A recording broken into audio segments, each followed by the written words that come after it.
जी, हेमा मालिनी ने कहा है कि अब योगी जी जो है ना मथुरा में से चुनाव लड़ें, हमको भी बल मिलेगा। अयोध्या में तो उन्होंने काम शुरू कर दिया है मंदिर का, अब मथुरा की बारी है। हेमा मालिनी ने उनको इनवाइट कर दिया है। तो ले जाओ, हम क्या मना कर रहे हैं, चाहे बम्बई ले जाओ, हेमा मालिनी बम्बई रहे वहाँ ले जाओ। और मैं तो कहूँ वहाँ से लड़ा ले, जहाँ से इनका सनी देओल लड़ा था वो पंजाब से, वहाँ से लड़वा ले जा, गुरदासपुर से। हाँ वहाँ लड़वा ले। वहाँ तो रैली भी नहीं करने दे रहे हैं आप उनकी हैं रैली।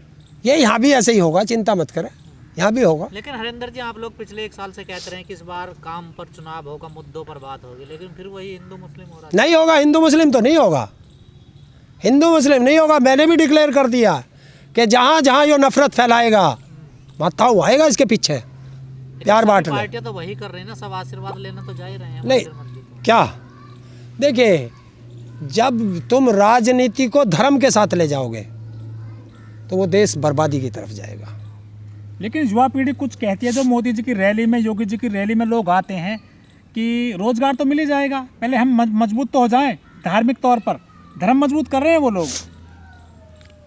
जिस देश में धर्म पर राजनीति होगी वो देश कभी तरक्की नहीं कर सकता। देश संविधान से चलता है, धर्म से देश नहीं चलता, देश संविधान से चलता है।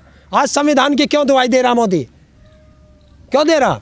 आज आया ना संविधान याद, संविधान सबसे बड़ी चीज़ है और ये संविधान को ख़त्म करना चाहते हैं। ये आपके बच्चों को अनपढ़ रखना चाहते हैं, ये आपको आर्थिक रूप से कमज़ोर रखना चाहते हैं, क्योंकि आप आर्थिक रूप से कमज़ोर होगे, अनपढ़ होगे, तभी तुम लोगों पर राज किया जाएगा। अगर आपके बच्चे पढ़े लिखे होंगे तो तुरंत सरकार से सवाल खड़ा कर देंगे। सरकार की हिम्मत नहीं है जो तुम्हें पीछे कर दे, तो ये चाहते हैं गरीब रहे। आपको तो हिंदू भी नहीं मान रहे हैं, कह रहे हैं एक्सीडेंटल हिंदू हैं ये। कौन? आप लोग। हाँ यही तो है, अभी बताऊंगा इन्हें। अब का आ रही है वो, उसकी बागपत के सांसद की बेटी भी चुनाव लड़ने आ रही है, क्योंकि एक्सीडेंटल हिंदू बता रहे हैं तुम्हें, आप ठीक तरीके से पूर्ण रूप से हिंदू भी नहीं हो ना। हम ना हिंदू, हम है ही ना हिंदू, हमें क्या जरूरत है हिंदू बनने की? हम तो भारत के किसान हैं। हम ना हिंदू बनेंगे, ना मुसलमान बनेंगे, ना सिख बनेंगे, ना ईसाई बनेंगे।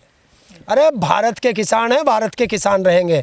ये बताएं गोडसे की औलाद बनेंगे या किसकी औलाद बनेंगे? इनके तो ये भी पता नहीं, जिनके दामादों का पता नहीं कौन कौन है, वो हमें बताएंगे। जब गोडसे को तो नमन किया जा रहा है, गांधी को गाली दी जा रही है। गोडसे को तो नमन किया जा रहा है और गांधी को गाली दी जा रही है। तो यही तो दोगले होते हैं, इन्हें दोगला कहते हैं कि मुंह पे कुछ और पीठ पीछे कुछ। धर्म संसद चली थी उसमें हरिद्वार में, उसके रिजल्ट जो है बहुत ही कड़वे आए हैं। एफआईआर हो रही है कुछ लोगों पर। देखिए जो इस तरह की नफरत फैलाएगा, वो चाहे मैं हूँ, चाहे आप हैं, चाहे कोई है, जो भी देश में नफरत फैलाए उसकी जगह जेल है। लेकिन ये नफरती लोग हैं, ये क्यों भेजेंगे जेल? ऐसे जो बयानबाजी है प्रज्ञा ठाकुर ने भी दिए थे, तो मोदी जी ने कहा था कि मैं दिल से माफ़ नहीं किया हूँ।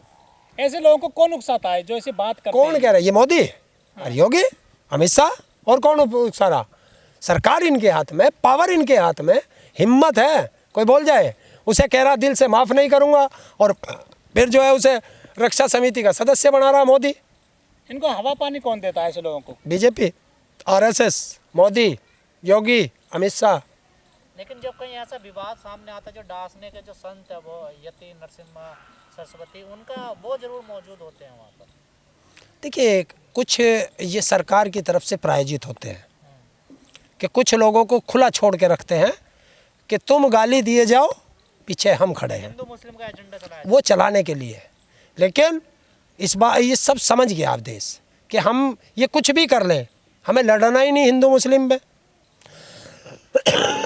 एक चीज़ होती है, आज मैं तुम्हें एक बताता हूँ खोल के, चाहे वो मुस्लिम हो चाहे हिंदू हो।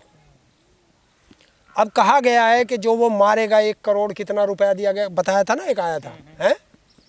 भाई मैं क्यों मारूं 1 करोड़ रुपए में? तुम क्यों नहीं मार देते? मतलब मारूं मैं, जेल जाऊं मैं, परिवार नष्ट हो मेरा, तुम मजे लो। कोई कहता है कि तू ये काम कर दे तुझे जन्नत मिलेगी, हैं? तो जन्नत में तू क्यों नहीं जाना चाहता? तू करके चला जाना जन्नत में। तो मुस्लिमों ने भी धर्म संसद शुरू कर दिया बरेली में आज से। देखिए ये गलत। मुसलमान हो क्या धर्म संसद होती है? क्या होता है ये संसद? संसद तो एक है भारत के अंदर, वही संसद रहेगी। तो मैं तभी तो कह रहा हूँ कि भारत के संविधान को नष्ट करने का एक षड्यंत्र रचा जा रहा भीड़ तो आ रही है है। अरे भीड़ तो जड़े किस किस के में आती है, जनता है। उत्तर प्रदेश के अंदर चुनाव जो है 1 by 1 होने वाला है। अब 2 पार्टियों में ही लड़ाई रहेगी। नहीं, कहा जा रहा सपा को बहुत ज़्यादा नुकसान पहुंचाएंगे। कुछ नहीं, कोई क्या पहुंचा देगा। मुस्लिम वोट काटे। अरे कैसे मुस्लिम, अब मुस्लिम वो मुस्लिम नहीं रहा, मुस्लिम समझ चुका है। मुस्लिम भी समझ गया, हिंदू भी समझ गया कि ये जो बाहर के लोग आएंगे ये सिर्फ यहाँ से अपना अपना जनाधार खोजने आ रहे हैं, बाकी कुछ नहीं है। लेकिन बिहार में खेल बिगाड़ दिया था ओवैसी ने। और बंगाल में तो नहीं हुआ, लेकिन हाँ, तो बस तो ये उत्तर प्रदेश है, ये नहीं समझेगा। ये बाहरी लोगों को पसंद ही नहीं करता, आप देख लेना। लेकिन मुद्दा बना रहा ओवैसी, कह रहा कि मुसलमानों को धक्का मारा जाता, जैन तो रख ले इसकी रैली में। हाँ, वो तो कहेगा। अब यार तुम वोट मांगोगे तो तुम कुछ तो कहोगे ही। जब देश का प्रधानमंत्री खुद कह दे कि मेरी जान खतरे में, बच के आ गया।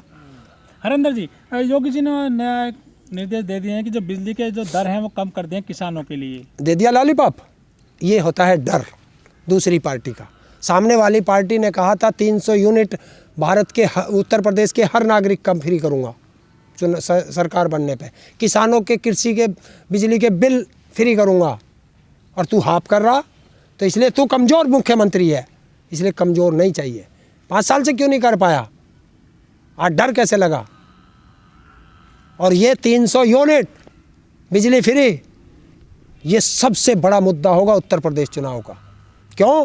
क्योंकि इससे किसान हो, मजदूर हो, छोटा व्यापारी हो, ठेली पटरी वाला हो, रेडी वाला हो, आज 7.5 रुपये यूनिट का बिजली का बिल है।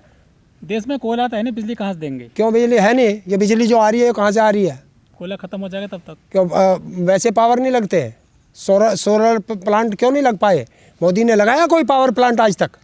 मोदी सरकार तो योगी ने लगाया आज तक?